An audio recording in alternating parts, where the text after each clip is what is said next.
You are listening to the Smuggler's Galaxy podcast, my favorite podcast to listen to on long flights across the galaxy. This is the way. We're wanted men.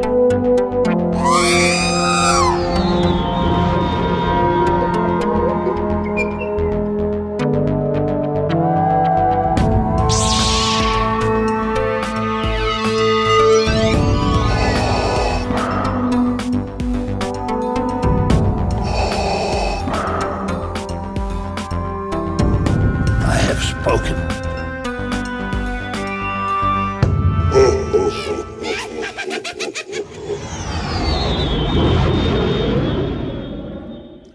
Jason, how are you doing this morning? I'm doing well. How are you doing this morning? I am good, dude. I guess every now and again I struggle because it's like you don't want to go, welcome to the Smuggler's Galaxy podcast. And welcome to the Smuggler's Galaxy podcast. Yeah, you don't want to sound all like maybe a little bit, just a little. All right, I'll take it down. I see you got your coffee. Yeah, well, I've actually cut back this week. I'm trying to do less coffee because I could just deal with less stress and anxiety in my life. So, right. Jeez. But when you're on a podcast, you need to be awake. I have extra coffee for that. Awesome. Yeah. Anything fun and exciting happened this week? Yeah, tons of stuff. This was the week for me. Was it really? This is a big week. Well, I got my Wilbur Hood costume. Oh, yeah. The orange jumpsuit, which is pretty cool. So I tried that on and I'm like, oh no, I've gained too much weight. It doesn't fit. But I was wearing like a sweater and then like a collared shirt underneath that, like a button up. Why were you wearing so much clothes? It was kind of chilly on Monday. Oh. Plus I have all these sweaters from New York. I got to wear them. And I only have like a 4-month period where I can wear all my sweaters. Yeah. So when I was finally taking the sweaters off, it all fit. So I'm good. All right. Well, when did still lose a couple pounds? Because when did you wear that with nothing under, just like normal? I guess it's an overall. Yeah, so nothing underneath. Nothing underneath. So when you see me in Wilbur Hood at Celebration, there's nothing underneath. I am a true commando. No, I'll swinging in the wind. A t-shirt, yeah. Yeah, so that came. I also got. This is just going to be a gluttonous report here. I also got 5 out of the 6 Walmart Clone Wars troopers, Clone Wars figures, the Tartakovsky. I'm not saying that right this morning. I got those figures. And unfortunately, I think 1 or 2 out of the 5 were in good condition. The other 3 were bent cards. The ARC Trooper had a fractured, splintered bubble. I was working from home, so I'm looking out my window watching FedEx deliver them, and he's just like swinging because they came in bags, and he's just swinging the bags back and forth, and I'm like, who knows how much damage that just gave it. And I'm seeing people online ordering like 6 of these figures to guarantee that they get 1 good one. There is no need for that crap, dude. Well, if you want a good figure, how are you going to do it? Yeah. And it's well, like, my thought is that Walmart should give a shit, but they don't. They won't. So I think it's on Hasbro to like box these figures up as they ship them out. Mm-hmm. But yeah, it's a sad state where you have to order 6 of the same figures to ensure that you have 1, and then you return 5 damaged figures. Right. Well, maybe Hasbro will learn, but they won't. No. So those came, and then I got some mock-ups, Action Fleet mock-ups. Yeah. Episode 1. I got the Royal Starship, and that's a cool piece because it's in a white box, so there's no printing on the box itself. It's like a true mock-up. It's old. It's got some aged spots on it, I'll say. There's 2 lines on the front. And I was like, I didn't understand what those lines were for. So someone took a blue pen and they made dotted lines on the front of these packages. And it wasn't until I got it that the Action Fleet comes with like a little figure, and the figure was on the left side of the box, and somebody had pulled it off and then re-glued it kind of more towards the middle. Uh-huh. And it was almost like they're using those lines to line up. This is where it was. We don't want it here. And they used the second line to line up where we want it in the packaging. So it was kind of cool to see that production process kind of displayed in this piece. All right. The other one I got was the droid control ship. So if you remember from episode 1, it looked like a Death Star with like a rounded, like a C-shaped ring around it. Mhm.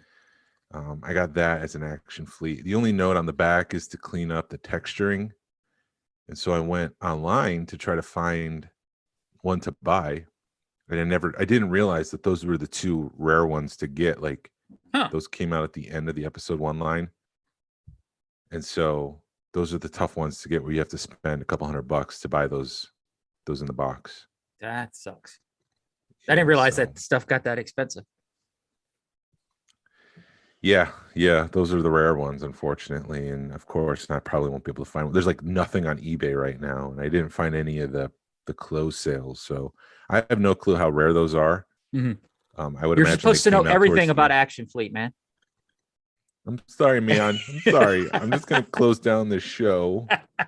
We're not talking anymore. Well, I'm sorry. So, I got those you. in. Yeah. No, it's all good.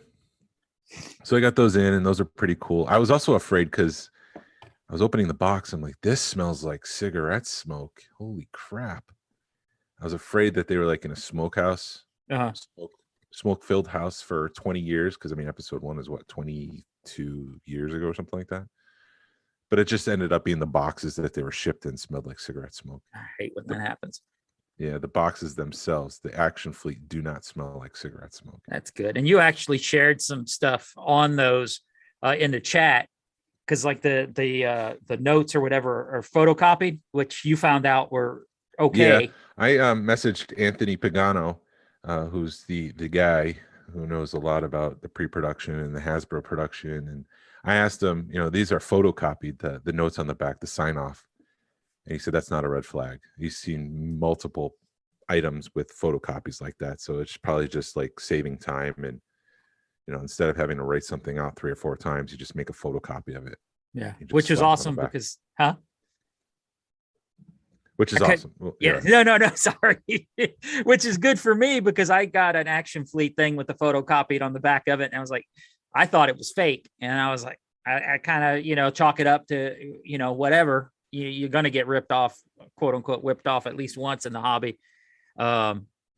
Lesson learned type stuff. And then you found out that no, it's perfectly fine. And it's legit and don't worry about it. So it's still in my, I never moved it out of my collection, but now it's like we're good. You froze. Yeah. Did I freeze? You can hear me. I can hear you. Am I there? Can you see me? Hello? You're back. I'm back. What did you say? I said it now my internet's unstable. Jesus. I thought that I could have good internet. It's not me.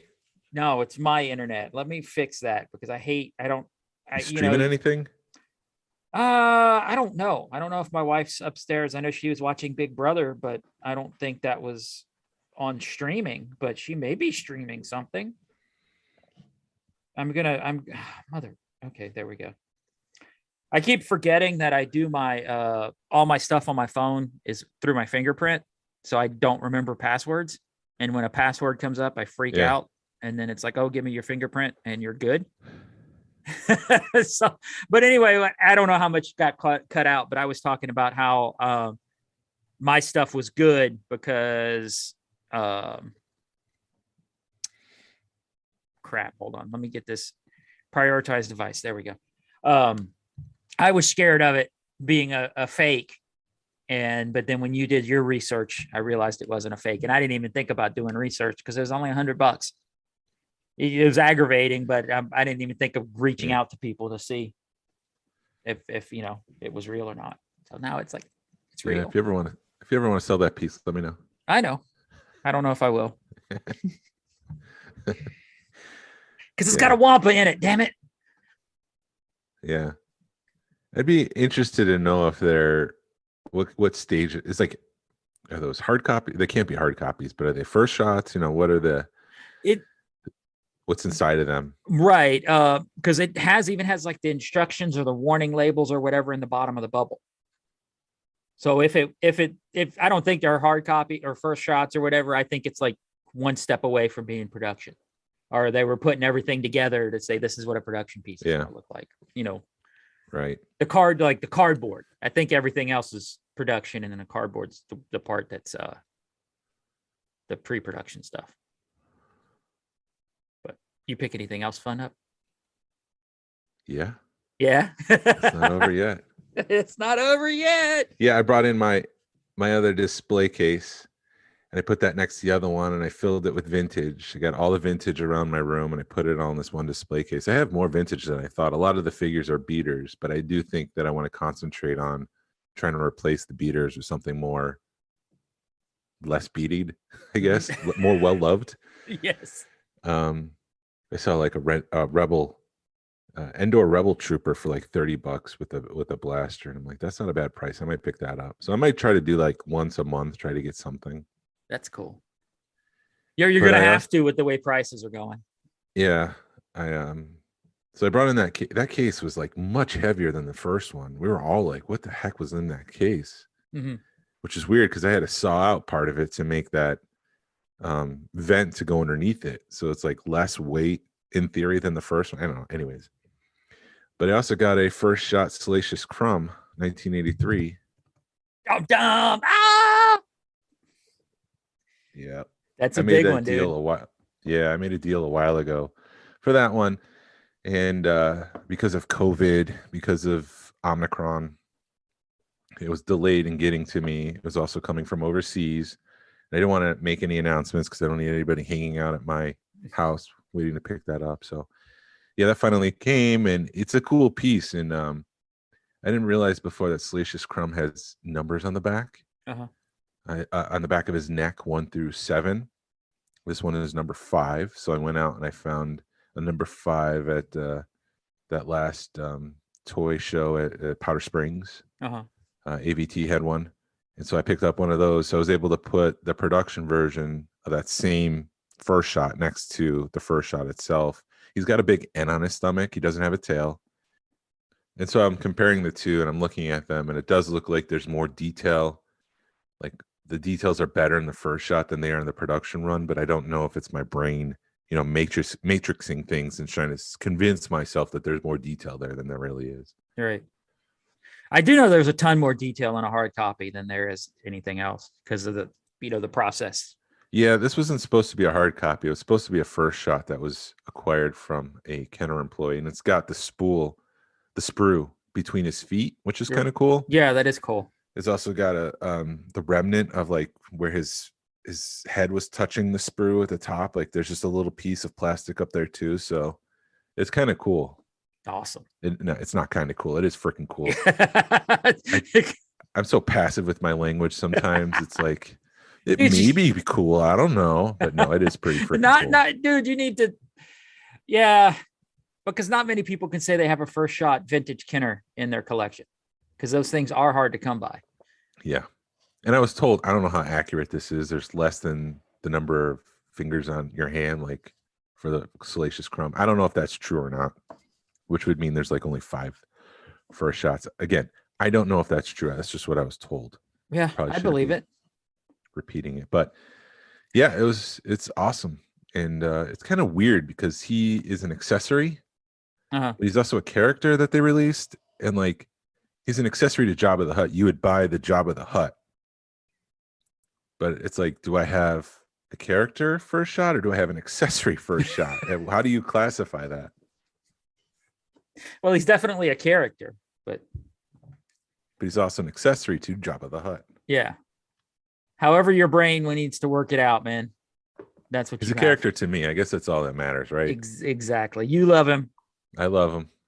I love Evil Kermit. I thought about putting together like a Salacious Throne, but then I just decided not to. Mm-hmm. I put all my vintage stuff together, and I thought that was pretty cool. Did you decide if you're going to get it graded? I haven't decided yet. I don't feel like the need is there right now, but maybe in a year or so, I'll just, because what we're about to talk about is investment, turning the hobby is turning into an investment field, investment market. So I think that would be the smart choice, is to get it certified, to get a letter, to get it graded. I'm not really concerned about the grade itself. It's just the provenance that this is what I say it is, that it is a first shot. So if something were to happen to me, my wife can say, I've got this, and she's guaranteed. And I've done all the work for her, Right.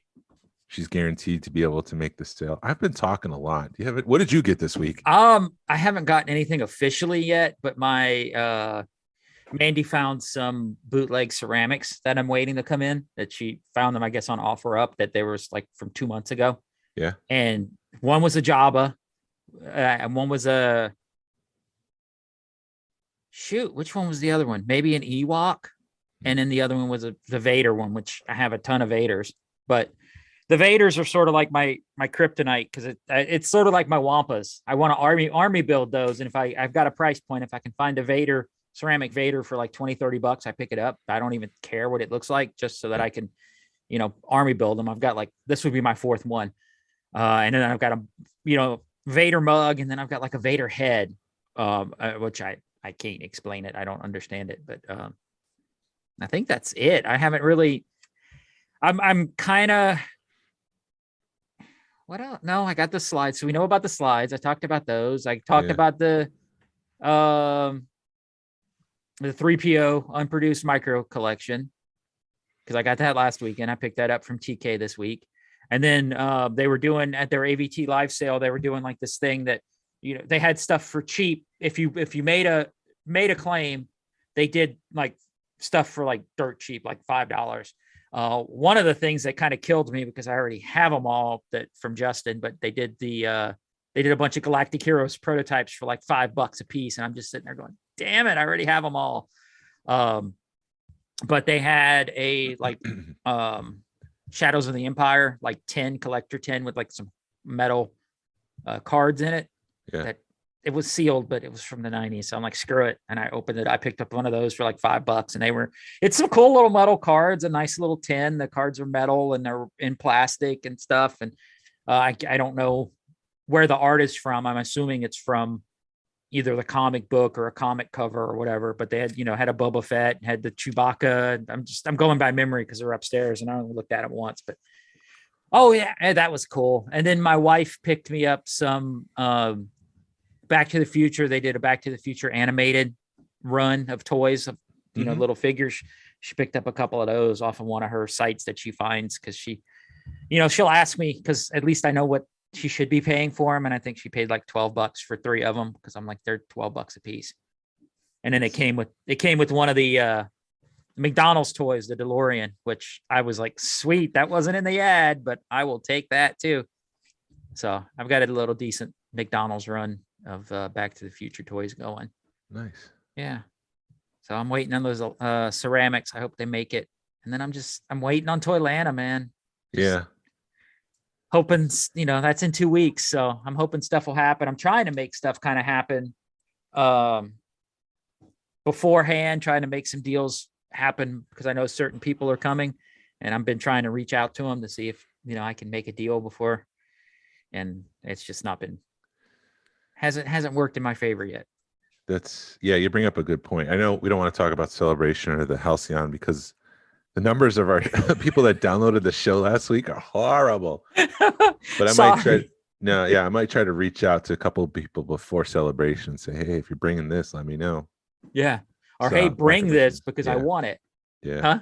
Yeah. Right. But then again, it's like, oh my gosh, I don't know how much crap we're going to have to bring to Celebration, because every time, if we get a club table and Orion keeps going, I want to bring this and I want to bring that. I'm like, in my back of my mind, I'm like, dude, we're flying. We can't make it. The table will look good, but it can't be like that awesome, because unless we divide the crap between 10 people, it's not happening. Yeah. So. Yep. I agree. And then go ahead. And then when you were talking about checking baggage, Mandy looks at me and it's like, you have to pay to check a bag. I'm like, shit. All right, that blows that idea, because it's like $30 each way. So it is what it is. I mean, it's once in a lifetime thing. I want to make sure that I have the things that I want for Celebration, and it won't fit into an overhead bag.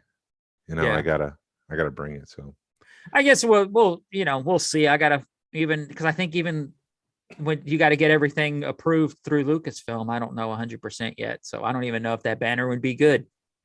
But they need to let us know because we've got 3 months to get everything ready, and that's not enough time. Yeah, We needed it yesterday. Yeah, I got to figure out how we can make things on the fly if Lucasfilm doesn't approve of things. Yeah. But yeah, so it was a banner week.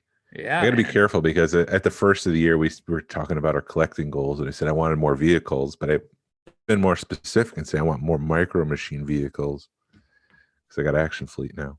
Yeah. Well, at least it's in the ballpark, right? Yeah, it's in the ballpark. I'm not. It sounds like complaining, but I'm really not. I swear. I swear. Yeah. You're getting prototypes, which is important. Yep. Check. Yeah. What are you, I mean, I know Toyland is in 2 weeks. Do you have any goals or anything that you're looking forward to? Do you have a checklist yet? My only goal is to get through the art auction. To be honest, I don't have a checklist. Going by what they had last year, it was a lot of modern, a lot of Target throws up on someone's booth. Now that I've got that vintage case, I need to fill that out. So anything vintage, I guess. I need a Star Wars book, a paperback, because I have a first edition Empire and Return of the Jedi paperback. So I want the Star Wars paperback. Yeah, anything vintage, I guess. Yeah. I'm just trying to keep my net wide open so I don't miss anything, like if I'm just searching for the one thing, I'm going to miss all that other stuff. That's what I hate about where I'm at with my collection. Cause it's like, I'm looking for like specific pieces. Yeah. And then because that happened to me when we went up to Nashville a couple of years ago. You have X number of dollars and you want to buy this one piece, and then you miss out on a whole bunch of other cool stuff because you're looking for that one piece. Yep. So yeah. What about you? I'd like to find some Bill and Ted prototypes, but I don't think that's going to happen. That's the wrong venue for that. It is totally the wrong venue. If I could find some sealed micro machines, micro collection, I'll take those. Yeah. I want to find some sealed micro collection stuff. That's sort of where my focus is right now as far as vintage. If I can find a good price on last year, somebody had some revenge proofs, but I think he was wanting too much for them because they were graded. And, it just depends because you never know, man. We were walking and somebody had a sealed 3PO case for $75. And I don't even collect sealed cases, and I'd have picked it up because it was such a good deal. You did? No, I would have. Yeah. Yeah. And I've learned that you need to ask if you see something in a booth, ask about it because it's probably for sale. Yeah. So I'm looking for oddball crap. I'm looking for the ceramic, oddball ceramic, looking for, I don't know. It's going to have to, it's oddball stuff is what if I can find one of the 3PO tape dispensers, that'd be cool. Maybe an electronic toothbrush, which I missed out on a couple of weeks ago, but I don't know. We'll have to see.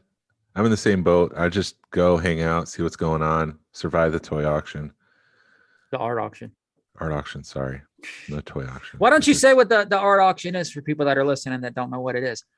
Yeah, so the Georgia Alliance of Star Wars Collectors usually hosts a charity art auction of some sort.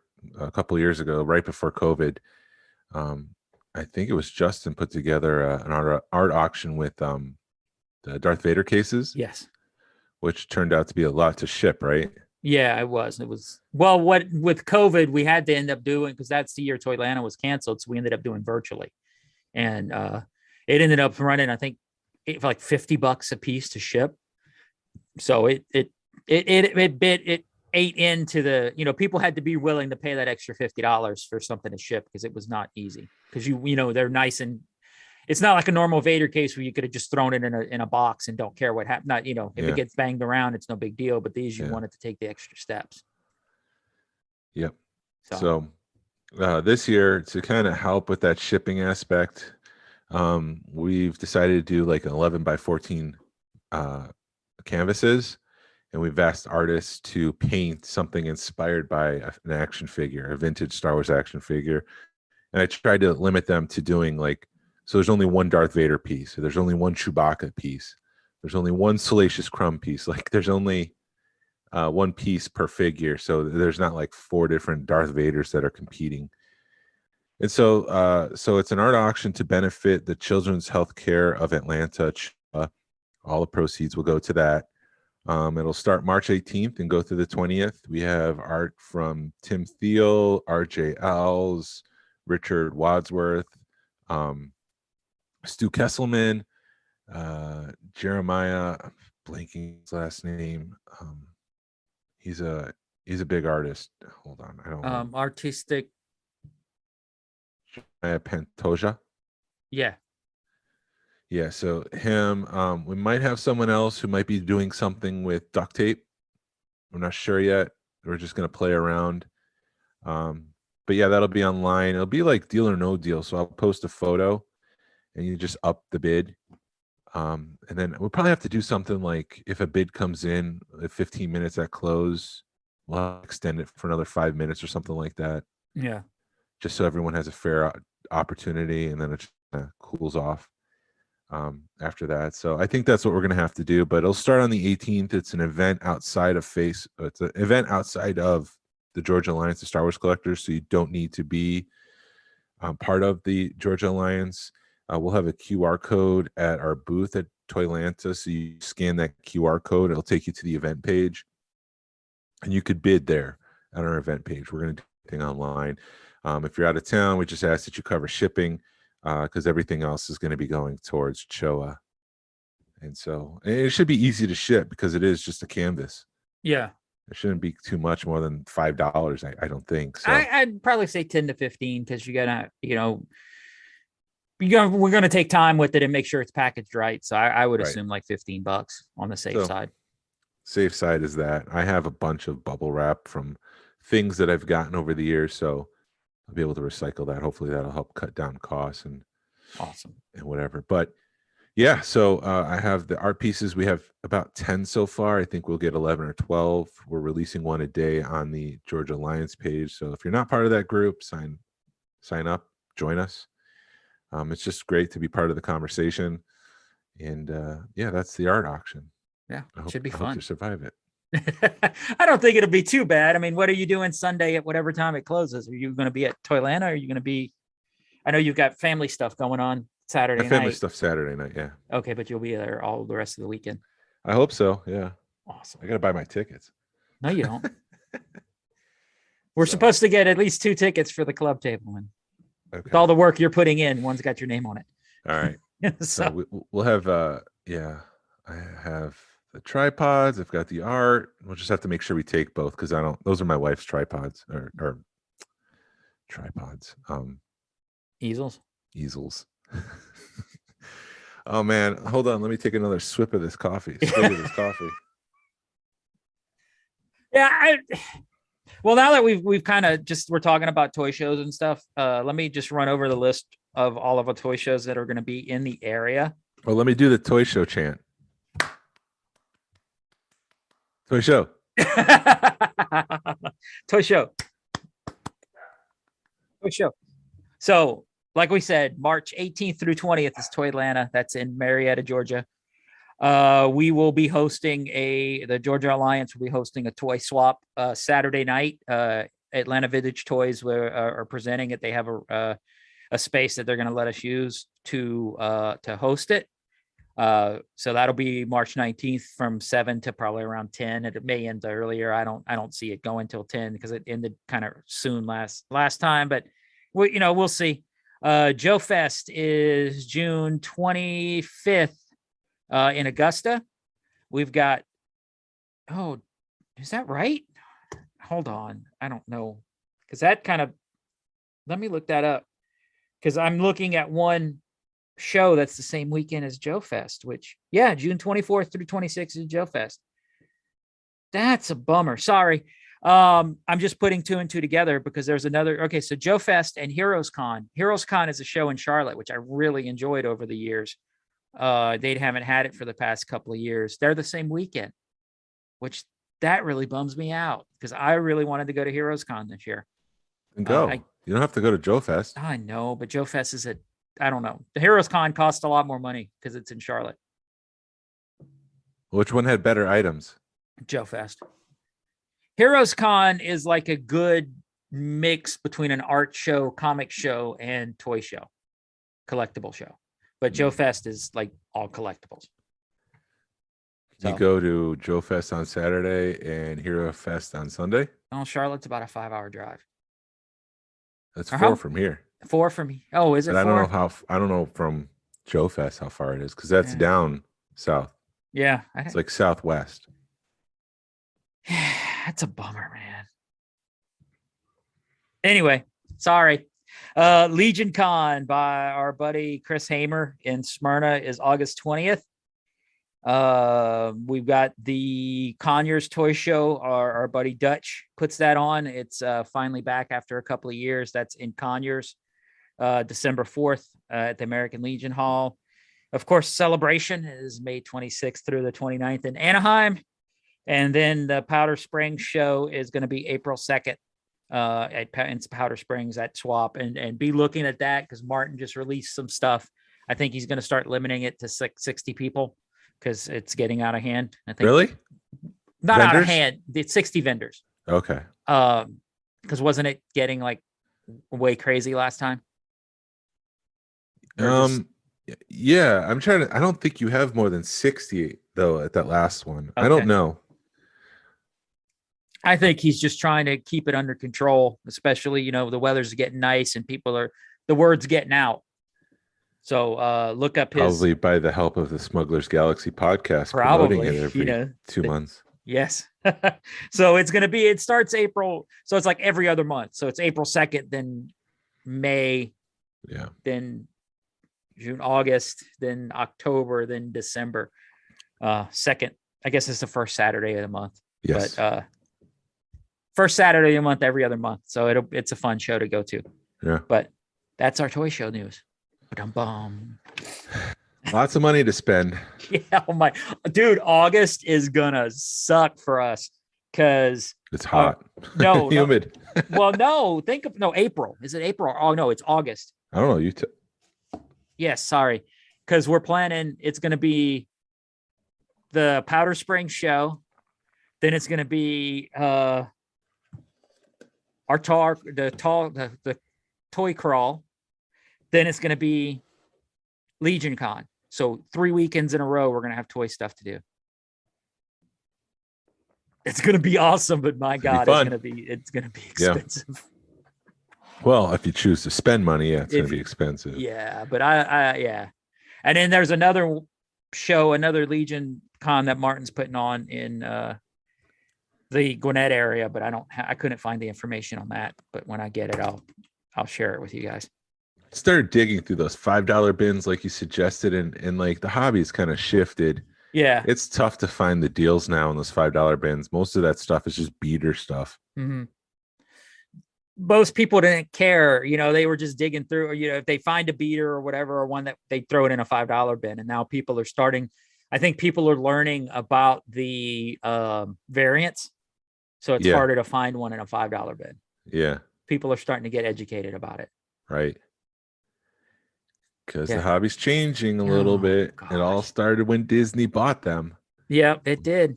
Disney bought Lucasfilm. The prices, because I guess people wanted to reclaim their childhood, the prices started to increase.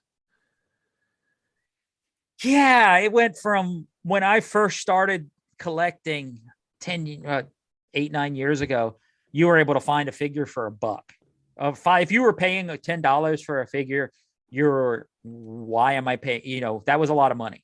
Now $10 is cheap. I remember picking a case up, a Darth Vader case full of figures up for $40 with weapons. Yeah. I paid $30 for a Millennium Falcon in the box. Well, with a beater box, but still, Millennium Falcon with the box was $30. And I was like, what the hell am I doing? Why am I spending this much money?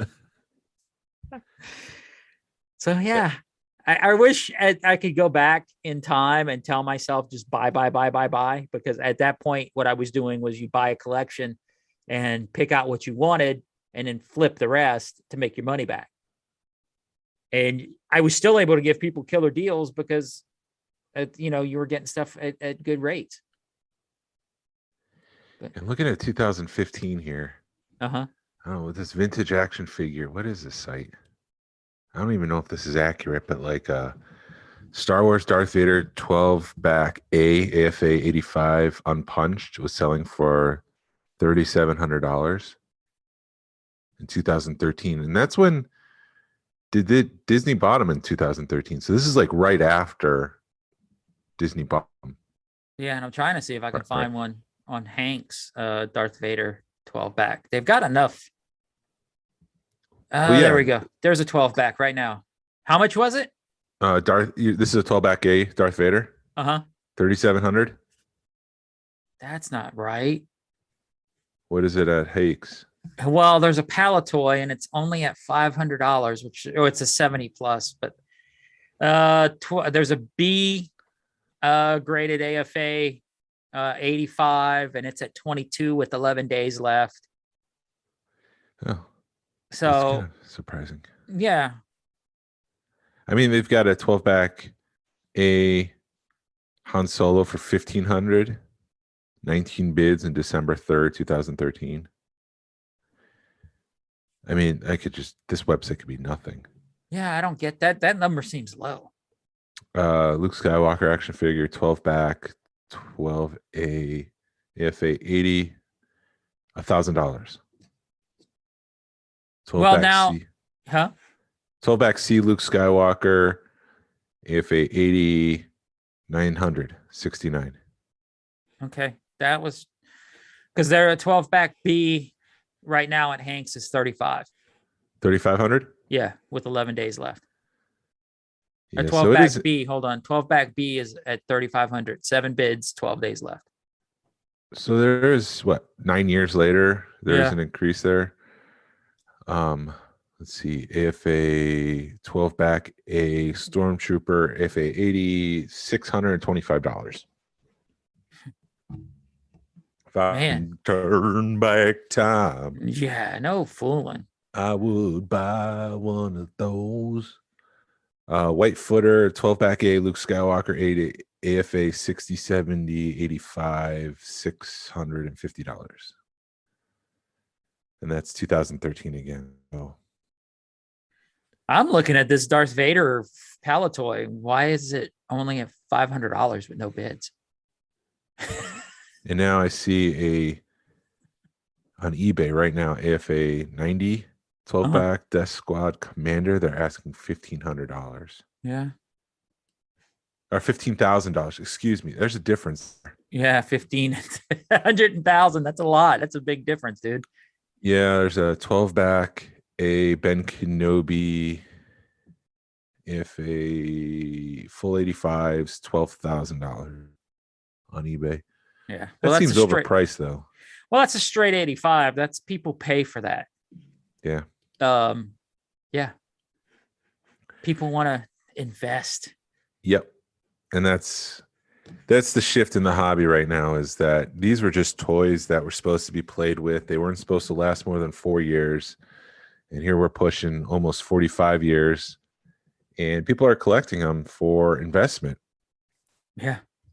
Which and it's starting to increase in value faster than I can participate and buy in, because people are going to be priced out of the hobby soon. It's already happening, man. Look at the last Hanks auction that you had, that sealed Millennium Falcon that went for $45K, and it's on the next day, or as soon as the guy gets it, he's got it listed on whatever that sharing site is for 50,000, where he's sharing shares of it, selling shares of it, huh? Rally Road. Yeah, which I don't understand. I guess that makes sense, but I don't know. So you're going to put $1,000 into something and watch it. Yeah, like the thing that they buy shares and they'll split it up. Some of those shares for like Luke Skywalker valued at like $10,000 is like $3, $3.78 or something like that. So you buy a share of it. Okay. Like to make an investment, or to make money off of that investment, that item has to increase in value more than $10,000. Are we going to see like a $25,000 Luke Skywalker 12 back A at some point? Dude, I don't know.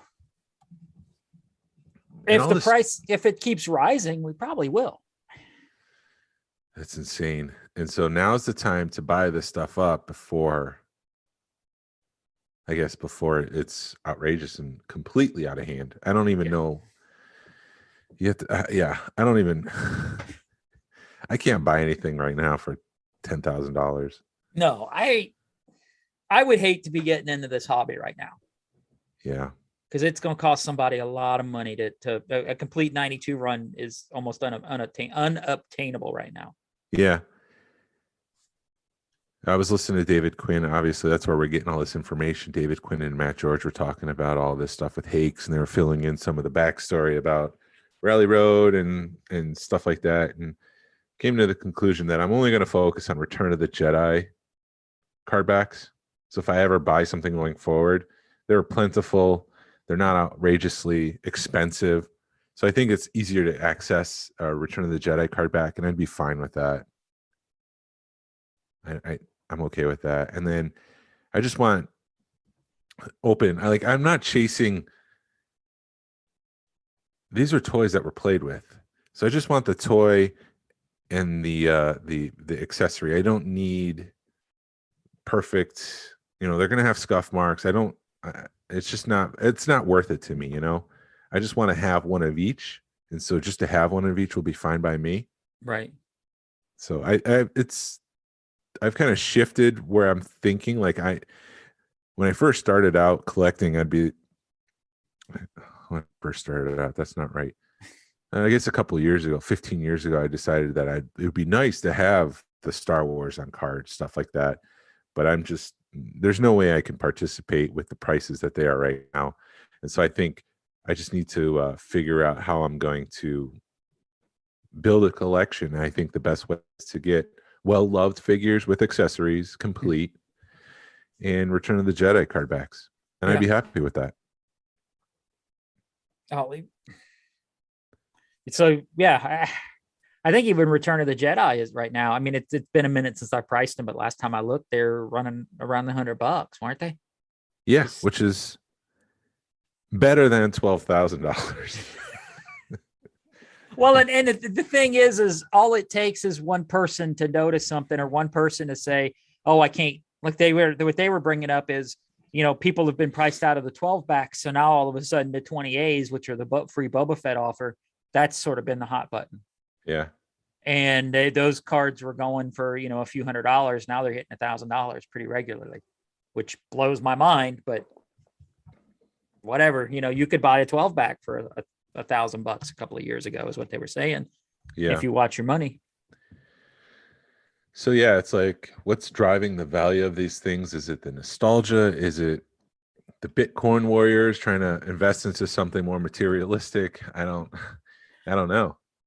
I think it's a lot of, I think people are scared because what I think it is, let me rephrase.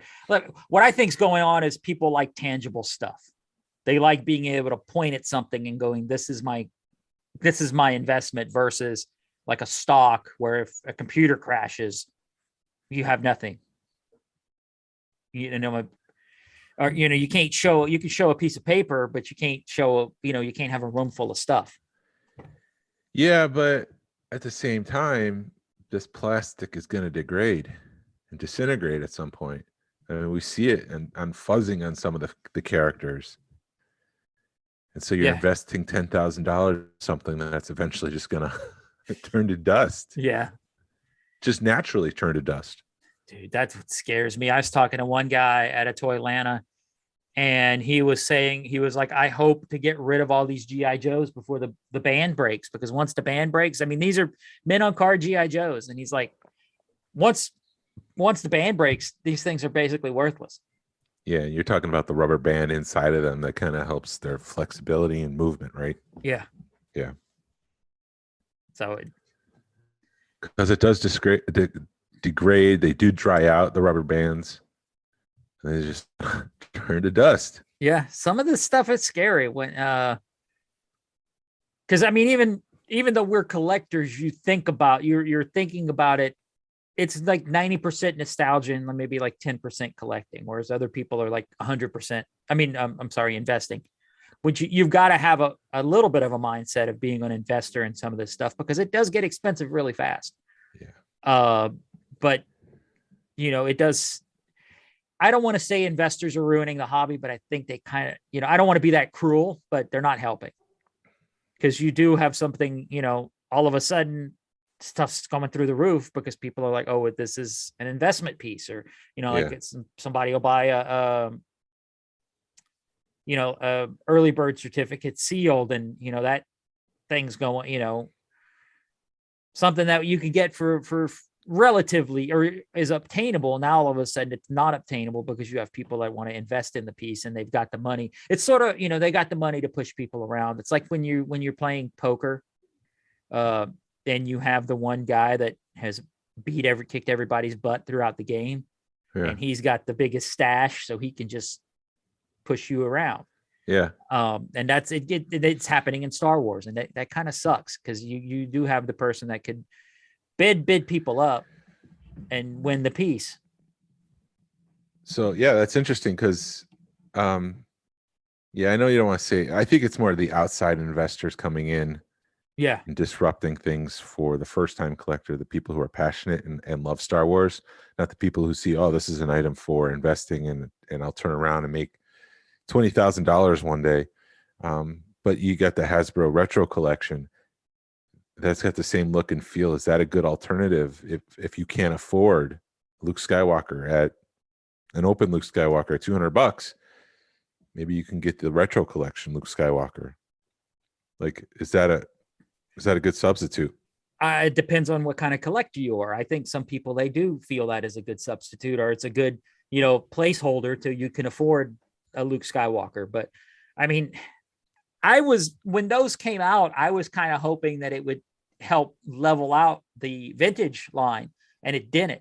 It didn't help at all. No. I think maybe because it didn't really flood the market or like they thought, because now then they've got people that are collecting those, as a quote unquote collection piece, or they're buying a full case. And I don't have the OG ones, but I've got a Mandalorian and a Baby Yoda one, and I'd have to go hunting for them. I don't know where they're at. They don't, as a vintage collector, they kind of interest me, but they don't, because I don't know. I think it just feels fake, but that's just me personally. But I know people that, if you can't afford a 12 back Luke, but you want to have the look of it, go buy the retro line. Yeah. Because they're doing it. They've done it with He-Man. They've done it with Transformers. Now they're doing it with Star Wars. So why not? Yeah, Hasbro chases companies sometimes. They're looking for that Funko money when they do the holiday stuff. They're looking for that Super 7 money when they do the retro collection. And hence the reason why they're doing the Mandalorian and the retro collection, to try to mimic what other companies are doing. They're not really innovating. They're just chasing the dollars. But yeah, I mean, it's just an interesting thought that could possibly be a solution to trying to get into the hobby, because who can afford that? I mean, you're looking at a $12 retro collection figure versus an open vintage Luke Skywalker for $150, whatever the case may be, depending on the condition. I still remember when I paid $20 for my Luke Skywalker, and I was like, holy crap, I can't believe I'm paying $20 for a Luke Skywalker, Luke Phone Boy. Yeah, I've got a Farm Boy Luke with a blue lightsaber, and I bought it when I was in high school, maybe like 25 years ago, with the intent at some point replacing it, and I've never replaced it. And now it's that the price of the lightsaber alone, it could be $75. Yeah, if you get a good one. And so I'm just like, holy crap. I remember selling a run of First 12 for $120 and being like, wow, I can't believe I got that much. Now $120 would pay for your Leia. Yeah. With a blaster. And hell, her blaster's $100, dude. Yeah, I need a new Leia. I want to keep my Leia, so I think when I buy one, I'll put the vintage scarf robe and the vintage gun with what I have, and just build it and replace it. Mm-hmm. I want to finish that off. Mm-hmm. Yeah, I think, well, Toylanta is going to be the place to do that, because there's going to, I truthfully, dude, everybody's asking, vintage Star Wars stuff. And it's like, I don't know. I've been to Toylanta that, somebody brings out a couple of cases. I know I'm going back to Toylanta. I'm sorry, but I've been We're to talking about investing in the hobby though. So it's all related. But I've been to a Toylanta where somebody opens up a couple of vintage cases and is like, I'll sell these figures to you for $10 a piece. And then you buy them. And he's like, I paid like a quarter a piece for these. I was happy because I was picking up mint pieces that I needed for. Yeah, but you're talking years ago. Yeah, though. I'm talking years ago. Not last year. Right, correct. I'm talking 3-4 years ago. It's a difference now. There's a difference now. Yeah, exactly. But then, okay, let me start over. I've been to some Toylantas where, never mind. I'm losing my train of thought. But no, I've been to you go to some and there's a shit ton of Star Wars, and you go to others and there's one guy with Star Wars. So yeah. You don't know what you're going to get every year at Toylanta, which kind of makes it fun, but it's aggravating at the same time. But I feel like we're over the hump where you're talking before the hump when you could buy things for $10. We're over that hump where people are going to put their premium because they have to pay for their booth. Right. And so you're not going to find a $10 figure in the box somewhere. You're going to find the $50 figure, which maybe on a normal day you could find for $30. Right. Well, I'm definitely, whenever I go to a show, I add 10 to 20% on top of everything in my head. Yeah. Just because you've got to help these guys. These guys have got to travel. They've got to pay for their hotel room. They got to pay for food. It's not cheap to vend at a toy show. No, it's not. And so that's why, I'm not going for anything. Like, if for some reason the past couple toy shows, I've always been on the search for a good Greedo with a blaster, and I haven't been able to find one. So I'd probably be looking for that. I do have a Hammerhead. He doesn't have a blaster, so if I can find one with a blaster, I do that. Mm-hmm. Horseman, I have one of those. I don't have the blaster, but in his walrus mouth or whatever, it kind of scuffed up more than I would be comfortable with. I know I'm talking about I don't mind if it's scuffed up, but I just want to make sure it's not major paint loss. Right. And so I could find one of those. I'd be happy with that. But what price am I going to pay? I don't know. You're probably going to pay $25 to $30 a figure right now. Which I can do, but I'm afraid at a toy show it's going to be $60. I don't think it's going to get that crazy. At some point it will. Yeah.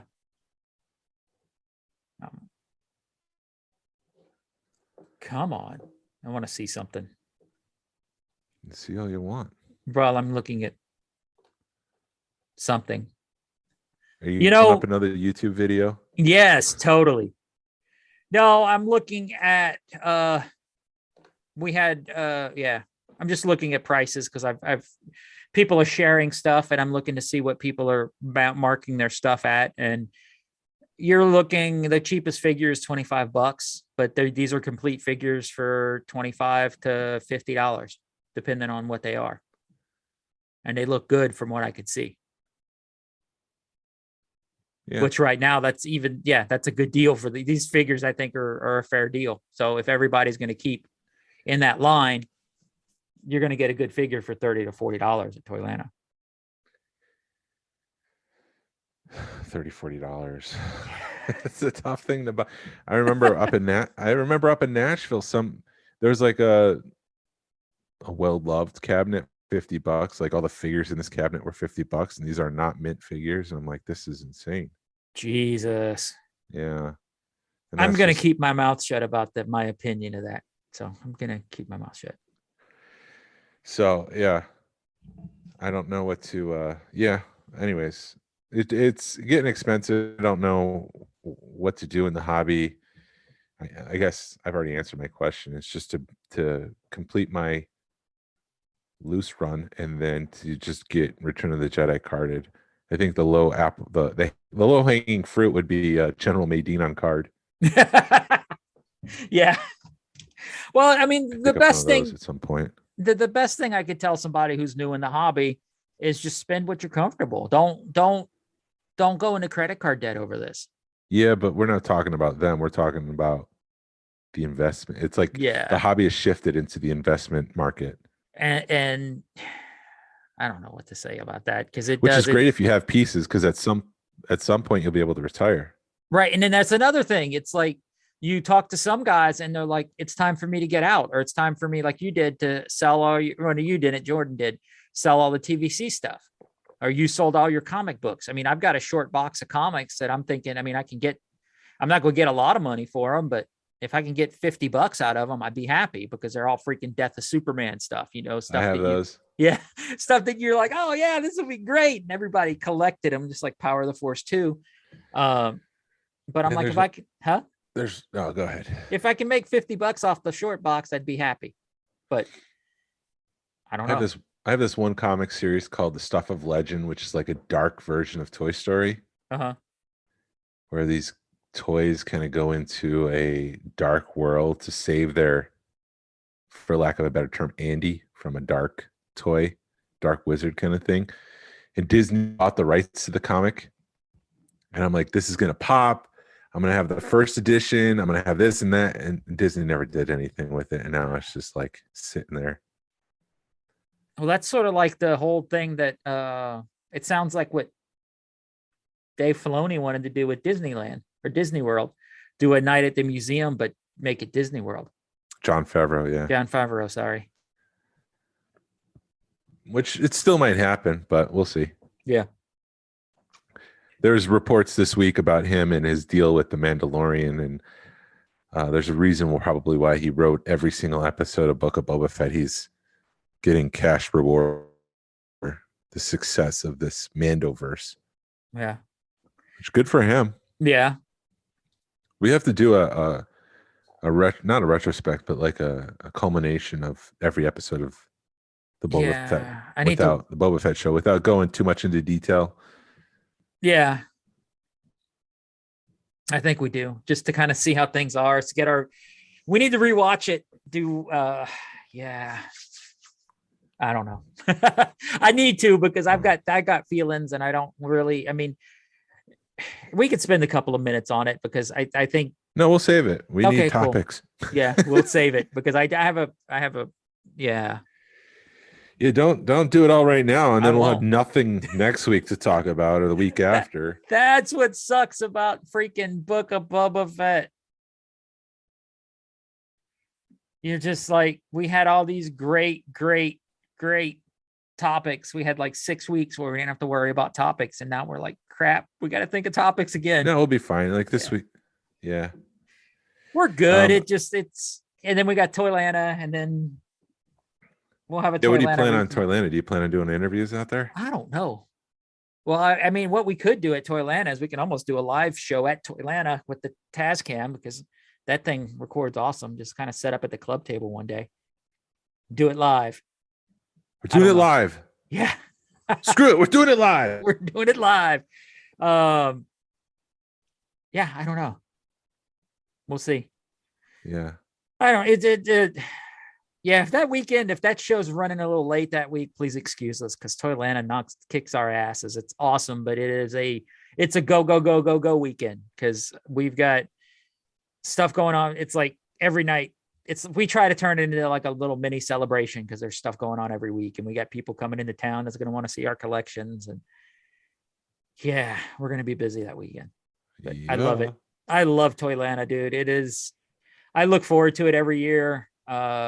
I've been going for 10 years to Toylanta, and it's always a good time. And I'm really getting excited finally about the toy community in Atlanta, because I think it's at the cusp of something great, and give it another 6 months to a year, maybe a little bit more. And the toy, people are going to travel to come to Atlanta for the toy community, which is exciting for me. Yeah. It's like, how do you enhance that? How do you kick that up to the next level to make sure that it continues growing? We want it to be a strong community, right? Just Star Wars, all toys. And it's like, what's the next step? How do you take it there? How do you make Toylanta the next Cincinnati toy show or Cleveland toy show?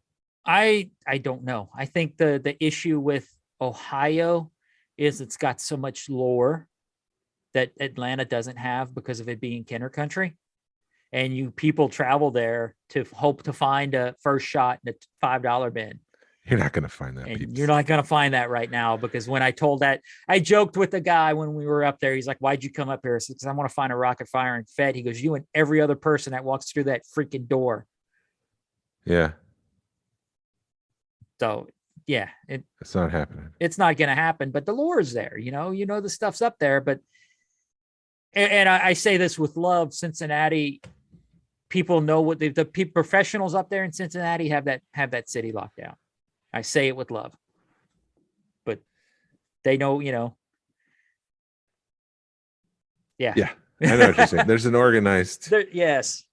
group who corner the market. Yes. The market up there is already cornered, and people know who to go to when they find stuff. So. Yeah. And like, you're not going to get that in Toylanta. And if I can be frank, Joe Lanta seemed bigger because they had a convention center. You don't have a convention center in this area. You'd have to go downtown. You need to. Okay. Did you go to? You mean Joe Fest? Joe Fest. Because last year was your first Toylanta, right? Last year was my first Joe Fest and Toylanta. And comparing the two, I mean, Toylanta is worth it, right. but Joe Fest was bigger. You can't compare last year's Toylanta to anything, because it was the first year in that venue. It was the middle of COVID.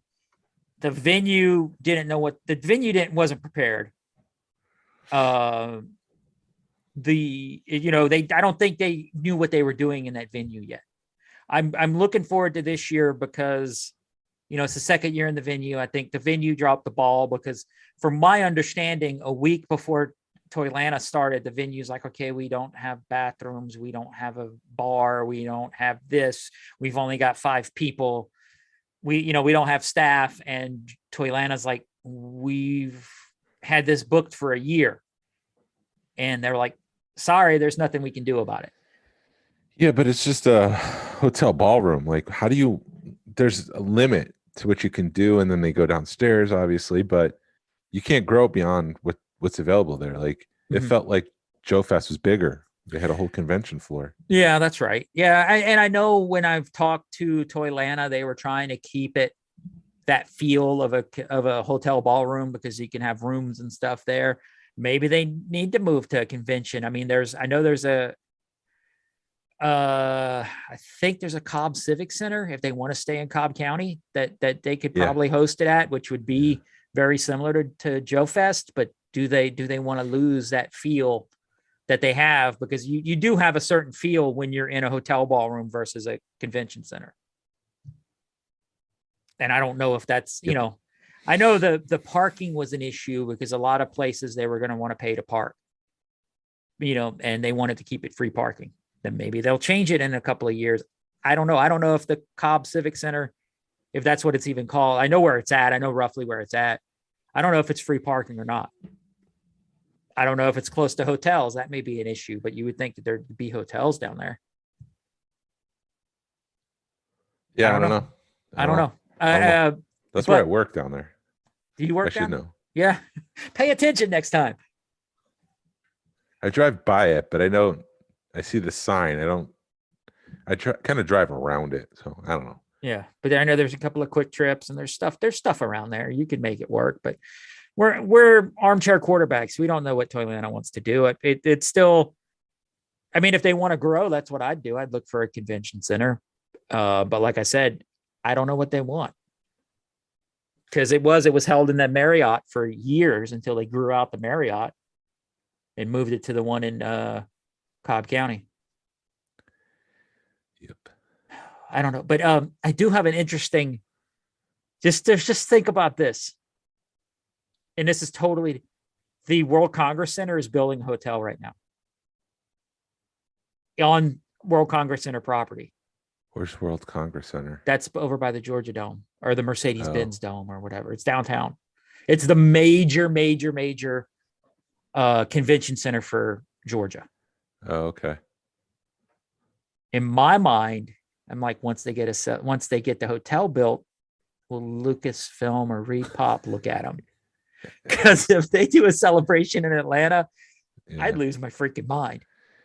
But- Yeah, I would love that. And we could put on a great show for people here coming from out of town, and it'd be just an amazing weekend, and we would do our best. But at the same time, like, we're only 6 hours away from Orlando, which is in Disney's back door, and Disney's going to be like, no, we want people on property spending their money. We don't want you in Atlanta spending your money, which is kind of like, why did they choose Chicago? That was a head scratcher.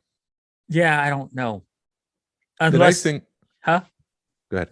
No, unless that was the time where George Lucas was trying to figure out where he was going to put his museum, and Chicago may have given him a good deal or something. It could be something with that. Maybe. The nice thing about Atlanta, it's a Delta hub, and you can get flights, and flights aren't usually outrageous. Mm-hmm. Outrageous. You know what? And I'm cool with if that's what Disney wants to do with Celebration, is just bounce it back and forth between the coast every couple of years. That's cool. Because it makes more sense to do that than to bounce it all over the country. The only thing that kind of stinks is we're so far away from that center, the Georgia Dome area. So people would have to travel far. Yeah. If we wanted to have parties. I don't know if that's worth it. Yeah, I don't know. We'd have to do like a couple of days before or something, but that's if they decide to do Celebration in Georgia, which I don't understand why they don't. But then again, if they want people, because hell, I'm sitting there going, do I take Friday off from Celebration and scoot over to Disneyland? I'm serious, dude. I'm like, at this point, I'm like, if I can go to Disneyland on Friday just to get some fresh air, change of scenery for a day. I know it only limit my Celebration to 2 days, but I mean, because think about, if we get a club table, we're going to be in there on Wednesday setting up. So you're going to be there Wednesday, Thursday, Friday, Saturday in that convention hall. That's a lot of time. Yep. But it's one of those, it's awesome at the same time as it is. Like, I traveled all the way to California and all I saw was this convention hall. I don't know. Whereas I'm like, I'm okay with that. That's what I'm there for, Celebration. Yeah, I know. Yeah, so we'll see. I don't know.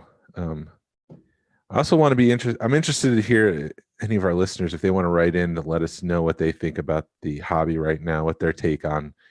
Is it still like a hobby for you, or is it becoming more an investment market? Mm-hmm. What are their thoughts? So if you've had time, send us a message on Facebook or send us an email at smugglersgalaxy@gmail.com, because I'm curious. Right.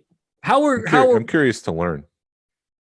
Sum up your feelings in like a minute or two. I mean, you may have explained it and I don't remember, but what's your Just listen to the tape. It's on tape. Well, that's what annoys me. You'll be listening to a radio show and they'll say something, and 2 minutes later, the guy asks the same question the guy just said. So you can tell somebody's totally not paying attention. So, right.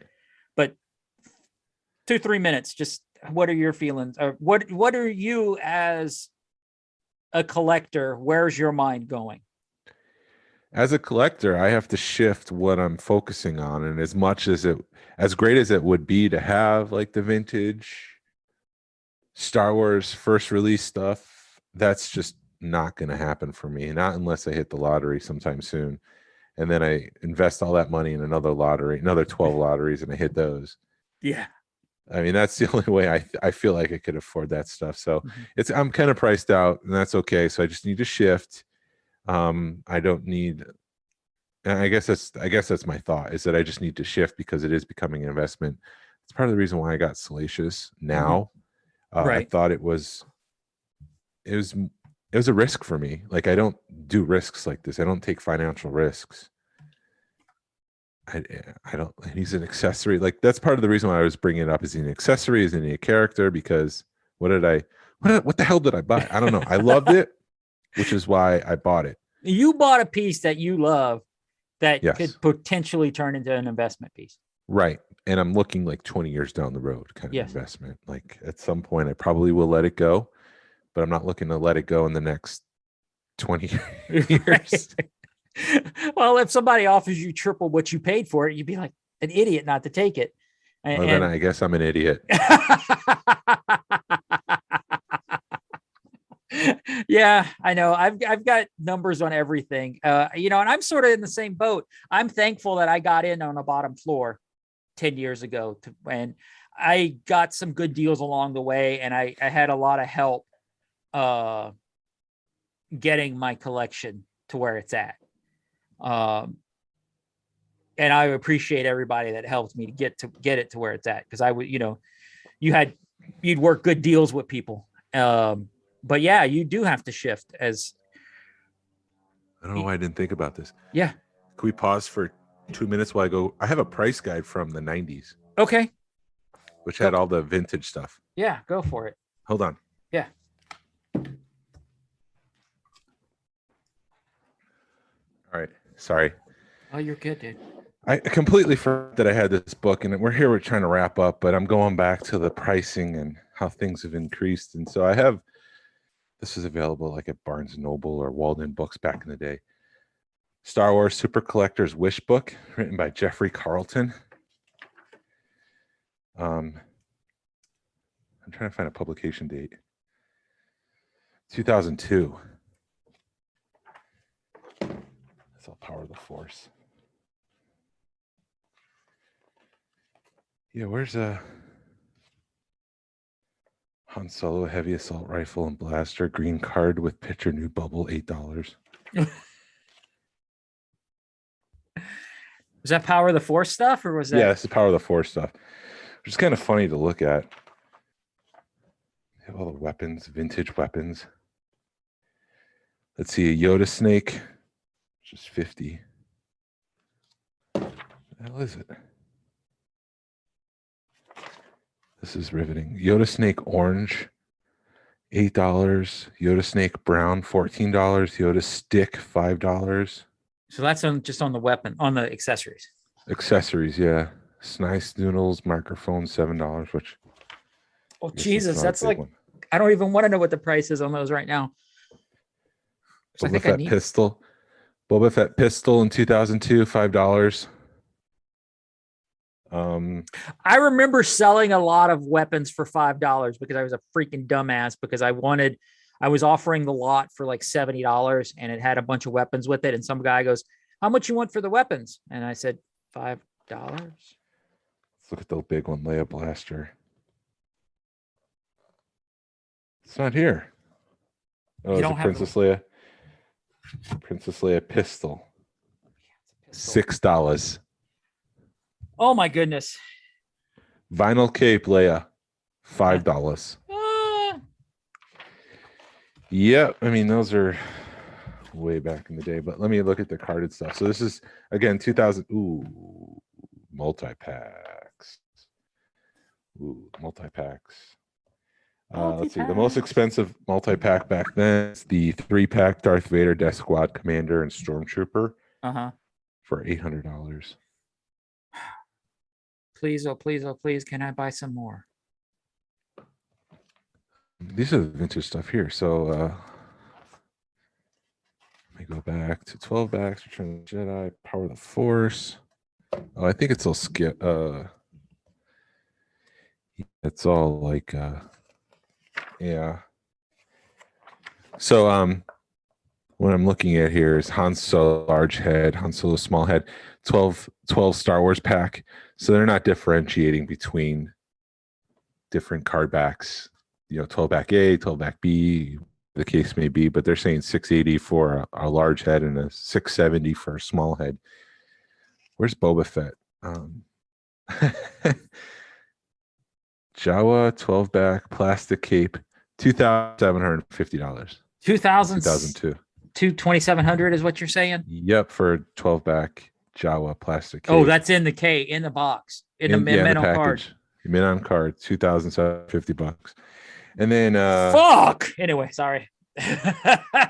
Boba Fett 21 back, $475 in 2002. Oh my goodness! Oh my goodness! Oh my goodness!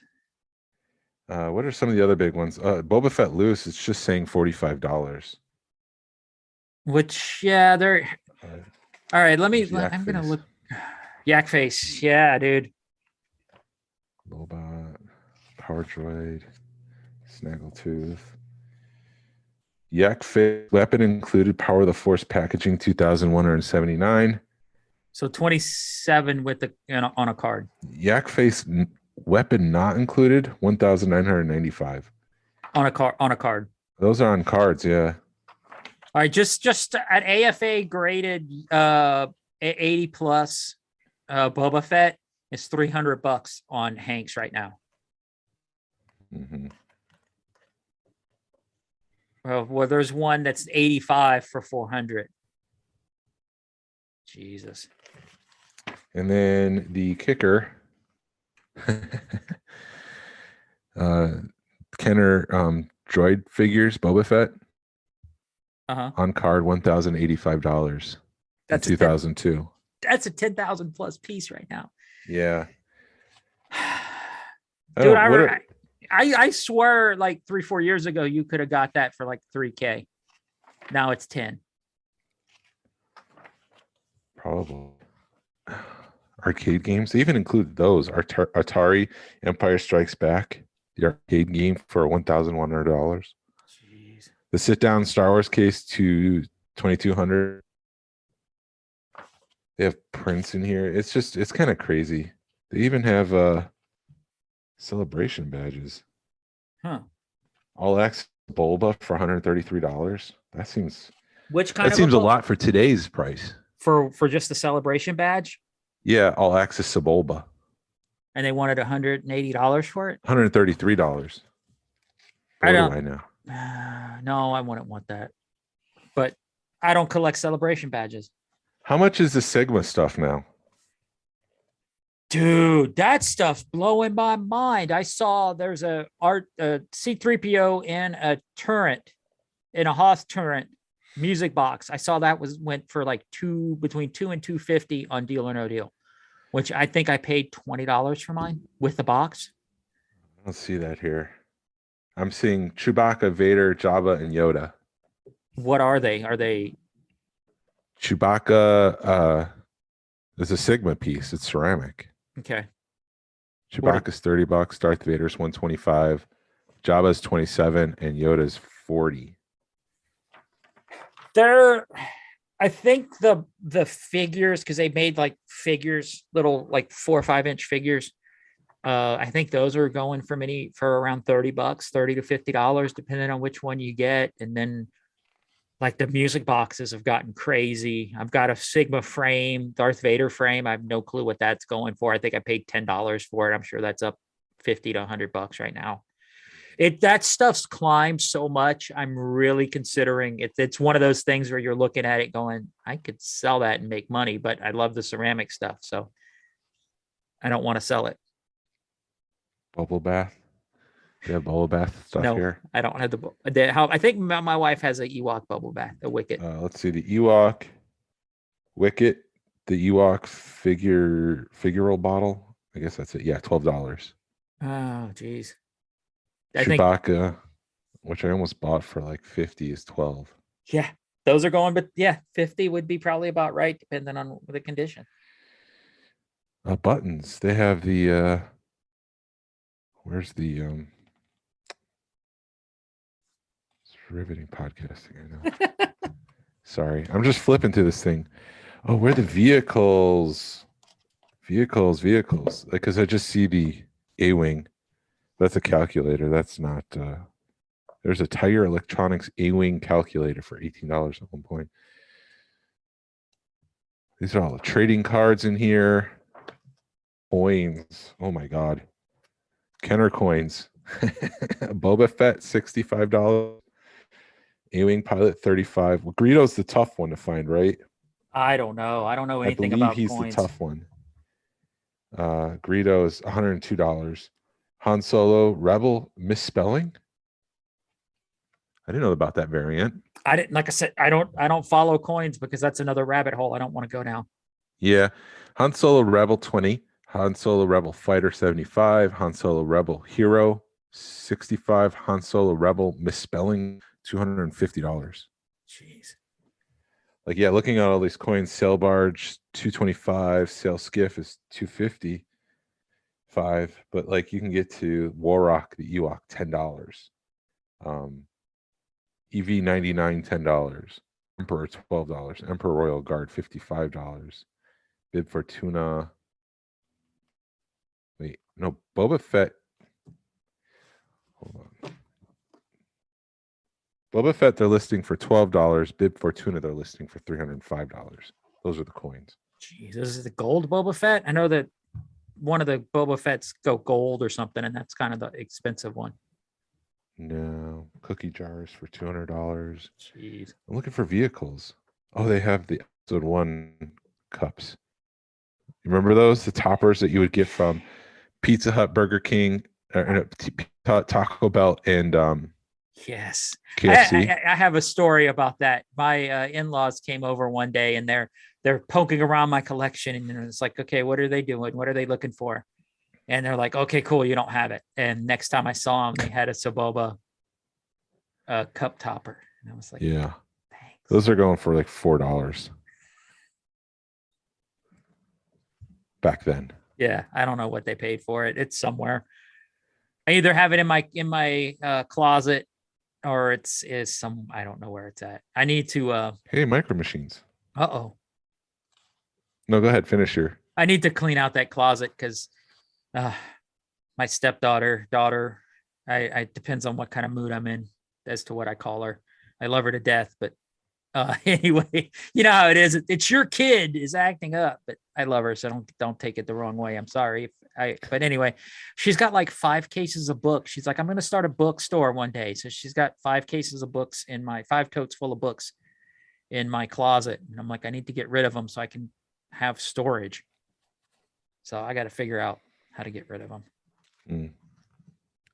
Yeah, I'm looking at the Micro Machines Action Fleet Phantom Menace stuff. They don't have the Royal Starship or the battle cruiser.